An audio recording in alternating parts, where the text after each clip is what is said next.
पानशेतच्या इकडं आल्यानंतर ज्यावेळेस तुम्ही हा रोड पाहता त्यावेळेस या ठिकाणी तुम्हाला एक असा व्ह्यू दाखवतो. हे बघितल्यानंतर तुम्ही फक्त बघतच राहाल. पहा हा व्ह्यू पहा.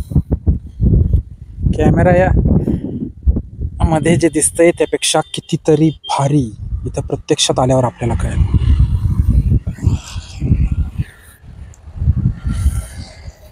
हा जो व्ह्यू आहे हा फक्त तुम्ही बघा.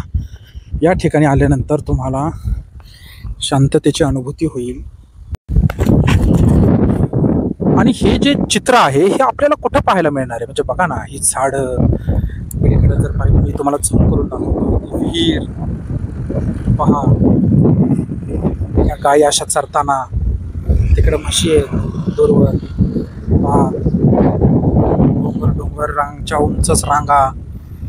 हा निसर्ग पुन्हा भेटणे नाही. काही वर्षात हा निसर्ग राहील की नाही माहीत नाही, पण आत्ता आपल्याला नशिबात आहे त्याचा आनंद घेतला पाहिजे. पहा, खरोखरच प्रत्येकाला असं वाटतं पुण्याच्या बाहेर गेल्यानंतर अहो पुण्यामध्ये सुद्धा एवढा निसर्ग आहे, तो आपण त्याचा आनंद घेतला पाहिजे.